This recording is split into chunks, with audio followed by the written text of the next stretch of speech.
Hello दोस्तों, my name is Manoj Kumar Nandanwal. आप सभी का स्वागत करता हूं मैं आपके अपने यूट्यूब चैनल इंडस्ट्री नॉलेज में। तो दोस्तों, आज हम बात करने वाले हैं एक्चुएटर के बारे में कि एक्चुएटर होता क्या है। देखिए, मैकेनिकल का एक टॉपिक लिया है मैंने जिसमें हम आज एक्चुएटर के बारे में समझेंगे। तो देखिए दोस्तों, आज की जो ये वीडियो रहेगी, आप एक्चुएटर को एक्चुअली समझ जाओगे कि एक्चुएटर किससे बोलते हैं, क्या वर्क करता है एक्चुएटर। ठीक है, आगे आपको किसी भी वीडियो को देखने की जरूरत नहीं पड़ेगी। तो चलिए स्टार्ट करते हैं। देखिए, actuator is a device that convert energy into mechanical motion, यानी कि एक्चुएटर एक ऐसी डिवाइस है जो कि इलेक्ट्रिकल, हाइड्रोलिक और न्यूमेटिक एनर्जी को मैकेनिकली मोशन या मैकेनिकल एनर्जी में चेंज करती है। ठीक है, ये इसकी सीधी सी भाषा है। ठीक है, आगे देखते देखिए ये जो सभी आपको डिवाइस दिख रही है, ये क्या है, हमारे एक्चुएटर होते हैं। जैसे कि हमारा हाइड्रोलिक सिलेंडर हो गया, न्यूमेटिक सिलेंडर हो गया, हमारी मोटर वगैरह हो गई। जो अगर जो ये हमारी मोटर है, ये क्या है, हमारी इलेक्ट्रिकल एक्चुएटर होती है।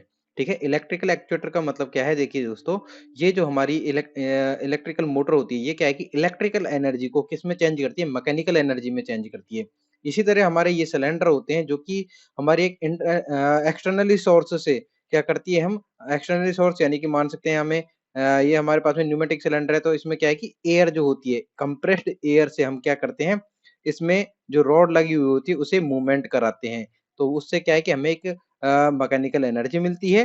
तो इसी तरीके से हमें हाइड्रोलिक सिलेंडर होता है जिसमें हम हाइड्रोलिक का यूज करके इसकी जो रॉड होती है इसे आगे पीछे करवाते हैं रिवर्स फॉरवर्ड में, तो उसको हम क्या कहते हैं, मैकेनिकल एनर्जी बोलते हैं। तो चलिए आगे देखते हैं।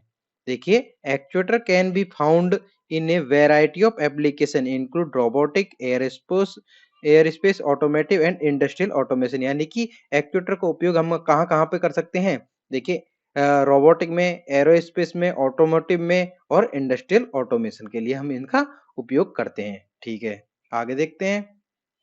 देखिए, इस तरीके का एक्चुएटर का डायग्राम होता है जिसमें देखिए, जो हमारा एक्चुएटर होता है उससे सिग्नल मिलता है एक एक्सटर्नल सोर्स से, जिसमें हम सेंसर यूज में ले सकते हैं, लिमिट स्विच यूज में ले सकते हैं।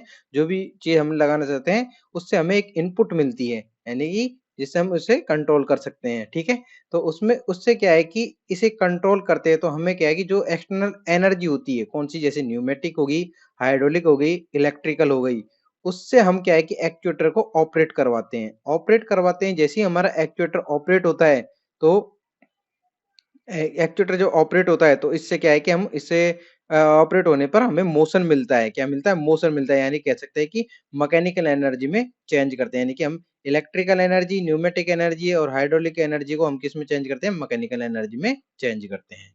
ठीक है, देखते हैं टाइप ऑफ एक्चुएटर। एक्चुएटर कितने प्रकार के होते हैं। तो एक्चुएटर को हमने दो भागों में बांटा है, बेस्ड ऑफ मोशन और बेस्ड ऑन एनर्जी सोर्स। ठीक है, तो मोशन के हिसाब से और ये सोर्स के हिसाब से हम देखते हैं एक्चुएटर को कितने प्रकार का। देखिए, मोशन के हिसाब से हमारे एक्चुएटर होते हैं दो प्रकार के, रोटरी एक्चुएटर और लीनियर एक्चुएटर। दूसरा होता है सोर्स ऑफ एनर्जी, यानी कि इलेक्ट्रिकल एक्चुएटर, हाइड्रोलिक एक्चुएटर और न्यूमेटिक एक्चुएटर। ठीक है, आगे देखते हैं हाउ इट वर्क, यानी कि ये कैसे कैसे काम करते हैं। ठीक है, तो सबसे पहले हम देखते हैं। देखिए, the working principle of an actuator depend on the type of energy, यानी कि जो एक्चुएटर की जो वर्किंग होती है वो किस पे डिपेंड करती है, टाइप ऑफ एनर्जी, यानी कि एनर्जी के ऊपर ये डिपेंड करती है। तो देखते हैं, सबसे पहले आता है हमारे पास में इलेक्ट्रिकल एक्चुएटर।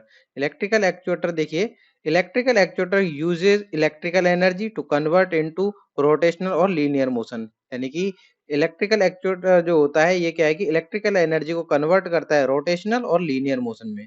ठीक है, तो देखते हैं यहाँ पे हम इलेक्ट्रिकल एक्चुएटर को। देखिए, इस तरीके के इलेक्ट्रिकल एक्चुएटर होते हैं जिसमें देखिए ये वाला हमारा हो गया रोटरी एक्चुएटर और ये हमारा लीनियर एक्चुएटर। देखिए, रोटरी एक्चुएटर किस तरीके से काम कर रहा है, इसे राउंड शेप में यानी रोटेशनल काम कर रहा है। और जबकि जो हमारा लीनियर है वो क्या है कि देखिए मोटर से जुड़ा हुआ है, मोटर यहाँ पे लगी हुई है और यहाँ पे ये क्या है कि एक बेल्ट के द्वारा गियर से जुड़ा हुआ है मोटर, है ना। तो यहाँ से क्या है कि ये इस पे वॉल स्क्रू लगा हुआ है और वॉल स्क्रू से ये रॉड इसकी मूव कर रही है। ठीक है, इस तरीके से ये लीनियर मोशन पे काम कर रहा है। ठीक है, आगे देखते हैं। अगला है हाइड्रोलिक एक्चुएटर। क्या है, हाइड्रोलिक एक्चुएटर। तो hydraulic actuator use pressurise fluid to generate force and motion, यानी कि हाइड्रोलिक एक्चुएटर में क्या होता है, प्रेशराइज फ्यूल्ड का उपयोग करके इसको मोशन में चेंज किया जाता है। ठीक है, तो अब देखते हैं ये इस तरीके का हाइड्रोलिक एक्चुएटर होता है, जिसमें देखिए ये हमारा एक वाल्व हो गया, डायरेक्शनल वाल्व हो गया, जिसमें देखिए एक तो हमारे सिलेंडर को रिवर्स कराने के लिए, एक फॉरवर्ड कराने के लिए इसमें हाइड्रोलिक पाइपलाइन लगी हुई है। ठीक है, यहाँ से जब देखिए हाइड्रोलिक जाता है तो ये सिलेंडर आगे की तरफ मूव करता है, और इधर से जाता है तो जो सिलेंडर हमारा पीछे की तरफ मूव करता है, यानी कि लीनियर मोशन में चलता है। ठीक है, आगे देखते हैं न्यूमेटिक एक्चुएटर। न्यूमेटिक एक्चुएटर किस तरीके से काम करता है, देखिए pneumatic actuator uses compressed air. इसमें किस चीज का उपयोग किया जाता है, कंप्रेस एयर का, टू क्रिएट मोशन। ठीक है, इस तरीके का हमारा क्या होता है, न्यूमेटिक एक्चुएटर होता है, जिसमें देखिए ये जो एक्चुएटर है क्या कर रहा है, हमारा रोटेशनल घूम रहा है, यानी कि रोटरी एक्चुएटर हो गया। क्या हो गया, रोटरी एक्चुएटर हो गया, जो कि 180 डिग्री पर रोटेट कर रहा है। ठीक है, आगे देखते हैं इस तरीके का लीनियर एक्चुएटर होता है, जिसमें देखिए हमारा एयर का पाइप लगता है, और जब एयर जो है जैसे ही कंप्रेस्ड एयर इसमें जाती है अंदर की ओर, तो ये हमारी जो पिस्टन लगी हुई है आगे की तरफ मूव करती है। इसी तरह के इसमें दूसरी साइड में होता है, उससे ये पीछे की तरफ मूव करती है। तो दोस्तों अगर आप लोगों को ये वीडियो अच्छी लगी तो प्लीज वीडियो को लाइक करना, चैनल को सब्सक्राइब करना ना भूलना। आगे भी आपको इसी तरीके की वीडियो मिलती रहेगी। Thank you.